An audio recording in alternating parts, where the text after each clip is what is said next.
because we believe we're just halfway there in the ETF revolution. And we believe it's so important to be anticipating the next move. We believe the next step going forward will be the tokenization of financial assets. But if you had a tokenization, everything would be immediate.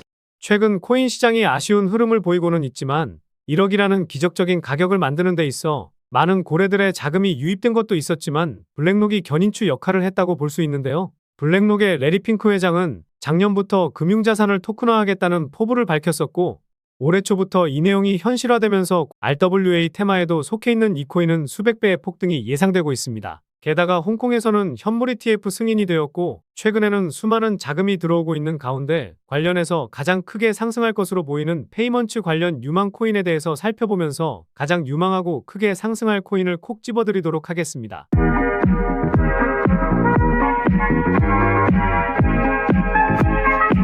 안녕하세요. 보라아빠입니다. 홍콩에서 비트코인과 이더리움 현물 ETF 거래가 시작되면서 자금이 유입되고는 있지만 기준금리 동결과 인상 가능성이 대두되면서 지난 3월 고점 대비 23% 정도의 하락을 보여줬다가 저점을 찍고 반등이 나오고 있는 흐름인데요. ETF 신청서를 제출했을 당시 비트코인은 다시 한번 1억을 넘어서긴 했었지만 재료 소멸의 느낌이 강한 흐름이라 볼 수 있습니다. 하지만 최근 영상에서도 강조드렸던 8,800만원과 8,000만원 안에서는 반등이 한 차례 나와주고 있어 다시 한번 8,800만원만 넘어서고 매수세만 받쳐준다면 9,600만원까지는 순식간에 회복할 것으로 보이는데요. 그래서 다음 주까지 8,800만원을 회복해주는지 체크하면서 매매하시면 좋을 것 같습니다. 최근에 구독자도 많이 늘고 있고 시청자분들의 관심이 늘어나고 있어 영상 제작하는데 힘이 많이 됩니다. 영상 시청 전 구독과 좋아요 한 번씩 눌러주시면 감사하겠고요. 구독은 안 누르시더라도 좋아요는 꼭 한 번씩 눌러주시면 감사하겠습니다. 그럼 바로 오늘 말씀드릴 내용에 대해서 본격적으로 시작해보겠습니다. 방금 말씀드렸던 이 이슈로 펀디엑스 코인은 지난 4월 초에 70% 넘는 상승을 보여주기도 했었는데요. 펀디엑스 포스 단말기가 홍콩 소매점에서 암호화폐 결제에 사용되고 있었다는 내용이 이슈화되면서 이런 상승을 보여주었다고 볼 수 있습니다. 그리고 지난 1월에 로드맵에서 단말기에 새 블록체인을 추가하겠다고 했었는데요. 최근에 솔라나 네트워크를 지원한다고 밝히면서 공개한 로드맵에 나와 있는 것처럼 순탄하게 진행되고 있다고 볼 수 있습니다. 3분기에는 탈중앙화 신원증명 서비스까지 출시한다고 밝혔었는데 현재 2022년 7월 고점 부근에 머물러 있긴 하지만 개인적인 생각으로는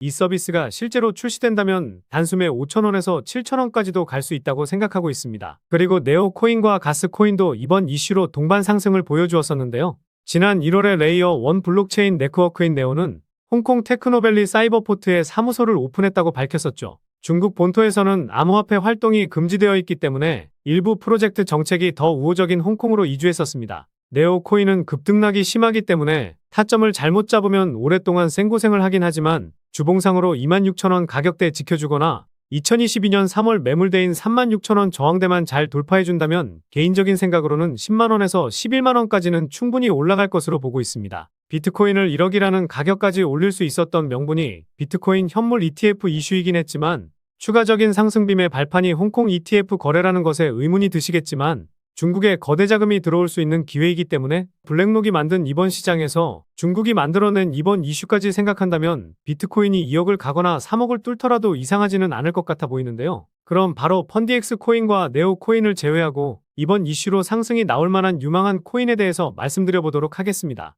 일단 누가 뭐라 해도 결제 관련 코인 중 첫 번째는 바로 도지코인이죠.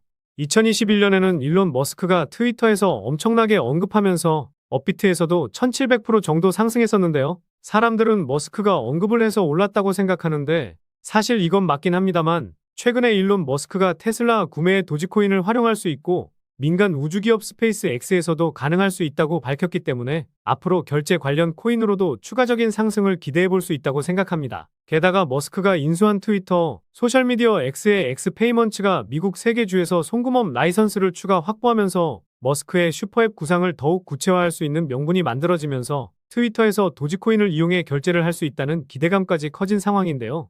기술적 분석상으로 최근 거래량이 가장 많이 터진 3월 5일 캔들의 종가인 220원부터 2월 29일 도치 캔들 수준인 160원 수준까지 천천히 모아가는 전략으로 보면 좋을 것 같습니다. 그렇다는 건 현재 가격 수준에서는 1차 매수하기 좋은 가격이라 생각할 수 있을 텐데요. 두 번째는 전 세계의 스포츠팀과 팬을 연결하는 엔터테인먼트 플랫폼 소시오스의 가상자산인 칠리즈 코인입니다. 누구나 알고 있는 코인이라 생각은 하는데요. 스포츠를 겨냥한 프로젝트로 인프라를 구축해서 팀과 팬, 개발자를 끌어들이고 팬과 브랜드를 하나로 묶는 웹3 제품과 사용자 경험을 구축하는 것을 목표로 하고 있어 최근 시장에서 핫한 웹3 테마에도 엮여 있어 단지 결제 코인으로만 상승하지는 않을 것으로 보고 있습니다. 최근 3월까지 큰 상승을 보이긴 했지만 변동성이 커지면서 상승했던 것만큼 다 빠진 상황인데요. 지난 2월 저항 구간이었던 150원까지 내려와서 1차 매수하기 좋은 타점이라고 보고 있습니다. 다만 기술적 분석상 작년 12월 저항대였던 120원까지도 빠지고 반등할 수 있으니 현재 가격대부터 큰 폭의 매수 밴드를 열고 천천히 담는 것이 좋아 보입니다. 말씀드린 가격대에서 반등을 보이고 상승할 경우에는 2022년에 거래량이 제법 붙었던 400원까지는 무난하게 올라가고 추가적인 빔도 만들 수 있지 않을까 생각하고 있습니다. 세 번째는 NFT 민팅과 전송, 디앱 개발을 위해 특별히 제작된 레이어 1 블록체인인 왁스코인입니다. 전 세계적으로 게임 아이템을 거래하는 것으로 유명한 옵스킨스라는 회사가 만든 코인인데요. 게임 아이템 거래뿐만 아니라 NFT를 구매할 수 있는 코인이기 때문에 결제 관련 코인으로 엮여 있습니다. 빗썸 차트로 보았을 때 상승했다 하면 무차별적인 상승이 나오기도 한 코인이라 관련 이슈가 부각되면 이러한 상승이 한 번쯤은 더 나오면서 최고가인 1200원도 넘어설 수 있지 않을까 생각하고 있습니다. 마지막 코인을 설명드리기 전에 질문 하나만 드려보도록 하겠습니다. 과연 단지 결제 코인이라고만 한다면 도지코인이 과거 수십 배 상승했던 것만큼의 상승이 나올까요? 저는 아니라고 생각합니다. 펀디엑스처럼 결제 테마의 대장 코인을 잡아서 단기적으로 10에서 20% 수익은 낼 수 있지만 이 수익 내자고 코인 시장에 입문하시고 투자하시는 것 아니시잖아요.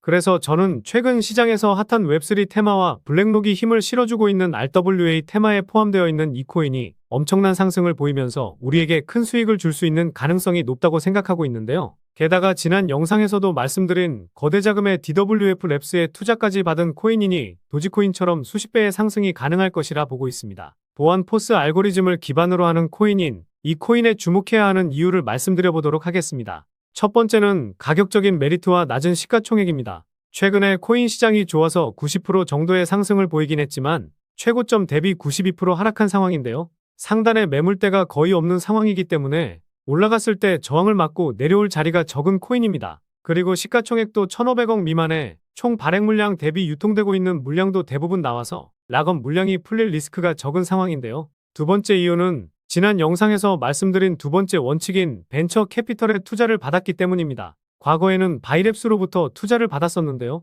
코인마켓캡에서 보면 DWF 랩스의 포트폴리오 테마에 속해 있죠. 1700% 상승을 보인 패치아이 코인과 3만% 상승을 보인 페페코인에 투자했던 DWF 랩스에 대해서는 지난 영상을 참고하시면 좋을 것 같습니다. 게다가 구글 클라우드와 텐센트 클라우드, 아마존 등과 파트너십도 맺었었는데요. 이 코인의 블록체인 기술을 이용해 클라우드 서비스까지 활용할 정도로 수많은 파트너십을 맺고 있습니다. 세 번째 이유는 이 코인을 이용해 결제 시스템을 이용할 수 있고 디파이 테마에 속해 있어 RWA 테마에도 엮여 있기 때문인데요. 코인마켓캡에서 보았을 때 요즘 핫한 페이먼츠와 웹3, 디파이 테마까지는 포함되어 있지만 아직까지 RWA 테마에 속해 있지 않아서 아직 사람들이 이 테마에 속해 있는지 모르는 것 같더라고요. 그래서 이럴 때 투자해서 테마에 엮였다는 내용이 나오게 된다면 그때부터 본격적으로 시세가 시작할 수도 있다고 생각하고 있습니다. 그런데 이 세 가지 이유를 들었을 때 왜 아직도 못 오르고 있지? 이런 생각을 하실 수도 있으실 겁니다. 개인적으로는 유통 물량을 더 확보하려는 움직임을 보이고 있다고 생각하고 있는데요. 그래서 마지막 이유는 트랜잭션 수치의 급증과 이에 따른 평균치 증가, 그리고 거래소 봇을 이용한 자전거래와 통정거래가 이어지고 있다는 점입니다. 처음 보시는 분들을 위해 간단히 설명드리면 트랜잭션은 코인이 지갑에서 지갑으로 이동할 때 잡히는 데이터 값이라고 보시면 됩니다. 트랜잭션이 늘어나게 되는 이유는요. 코인을 매도하려고 코인을 이동시키는데요. 트랜잭션 수치가 정고점을 돌파하게 되면 그때부터 시세가 폭발하게 되는데 최근 1년 기준으로 보았을 때 최근 들어서 트랜잭션 수치가 한 번씩 고점을 돌파하는 모습을 보여주고 있는데요. 코인 시장 분위기가 좋아서 상승하면서 정고점을 돌파했다는 것인데 아직 2022년에 고점을 못 넘은 상황이지만 고점을 계속해서 돌파하고 조정을 보이고 있습니다. 트랜잭션 수치의 평균값이 과거 대비 2배 이상 증가했는데도 가격 방어가 잘 되고 있는 상황이기 때문에 그만큼 물량을 모아가려는 재단의 움직임이라고 생각하고 있습니다. 그리고 이 코인의 상위 홀더의 물량을 확인했을 때 50% 정도를 가지고 있더라고요. 아까 시가총액이 1,500억 미만이라 말씀드렸는데 실제로 유통되고 있는 물량은 700억 정도 아니면 그 이하이니 쉽게 움직일 수 있는 상황이라 볼 수 있습니다. 그런데 사실 중요한 건 따로 있습니다. 거래소 봇을 이용해서 이렇게 호가창에서 장난질을 치고 있다는 건데요. 마켓메이커인 MM이나 재단은 이렇게 봇을 이용해서 호가를 채우면서 장난질을 칩니다. 그리고 매수만 하거나 매도만 하면서 개미 투자자들이 물량을 내놓는지 계속해서 확인하는데요. 이것은 재단 측에서 물량을 확실하게 모으지 못했기 때문에 이런 장난질을 치면서 물량을 계속해서 모아가고 있다는 합리적인 의심을 해볼 수가 있습니다. 결국 재단이 직접 움직이고 있고 본격적인 신호탄을 쏘아 올리기 직전이기 때문에 재단 열차에 탑승해서 지금까지 경험해보지 못한 수익을 챙기실 수 있을 거라 자신하고 있습니다. 그래서 트랜잭션 수치가 급격히 증가하고 이 수치의 평균값이 증가한 것이 괜히 그런 게 아니라는 것이죠. 여기서 시세가 끝날 것이라고 했으면 트랜잭션 수치값이 2022년에 고점을 돌파했을 겁니다. 그래서 오늘 이 코인에 주목해야 하는 이유에 대해서 요약해드리면요. 1번, 가격적인 메리트와 낮은 시가총액. 2번, 강조드리고 있는 DWF 랩스에 투자를 받았다는 점. 3번, RWA 테마의 코인이라는 것을 아직 사람들이 모르고 있다는 점. 4번, 트랜잭션 수치의 평균값 증가와 재단이 거래소 봇을 이용해 자전거래와 통정거래를 통해 물량을 모으고 있다는 점. 이렇게 요약해 볼 수 있겠습니다. 결국 이슈, 가격, 명분, 그리고 말씀드린 세 가지 원칙에 부합되는 코인이라고 볼 수 있겠는데요. 오늘 분석 영상을 통해서 차트라든지 설명을 듣고 이 코인이 어떤 코인인지 눈치채셨을 시청자분들도 계실 수는 있을 텐데요. 그런데 이 코인을 영상에서 말씀드리면 다른 유튜버들이 코인 알아가고 자기가 분석한 것 마냥 분석 영상을 똑같이 올리더라고요. 짧게는 이틀, 길게는 3일 정도 분석하면서 우리 구독자분들이 편하지만 크게 수익 보셨으면 해서 이렇게 분석해드리고 알려드리는 건데 파렴치한 유튜버들이 제 분석을 카피해가면 저도 분석한 보람이 없어지게 되더라고요. 그래서 블랙록이 제대로 힘을 싣고 있는 RW 테마에 포함되어 있고 중국의 비트코인 현물 ETF 신청으로 본격적인 상승이 나올 것으로 보이는 페이먼츠 코인으로 수익 좀 챙기고 싶으신 분들은요. 영상 중앙에 보이는 번호, 이게 제 개인 번호인데요. 이 번호로 따봉이라고 문자 메시지 보내주시면 바로 공개해드리도록 하겠습니다. 코인명이 무엇인지 알아도 수익을 극대화하기 위해서는 매수, 매도 타점이 상당히 중요하기 때문에 가격적인 전략까지 모두 알려드리도록 하겠습니다. 지금까지 제가 영상에서 소액으로 투자해 보실 만한 코인들 말씀드렸었는데 이번 히든 코인은 비중 좀 실어도 될 만한 코인으로 준비해 봤으니까요. 비트코인 1억 가는 동안 수익 못 내셨다면 이 코인으로 수익 좀 짭짤하게 챙기셔서 그동안의 아쉬움을 털어내 보시기 바랍니다. 그리고 저도 스팸 문자가 엄청나게 들어오고 있고 다른 영업자가 아닌지 확인하기 위해 댓글로도 핸드폰 뒤 4자리 남겨주시면 제가 빠르게 확인할 수 있으니까요. 댓글도 꼭 남겨주시기 바라겠습니다. 그럼 다음 영상에서도 좋은 분석 영상으로 찾아뵙겠습니다. 시청해주셔서 감사합니다.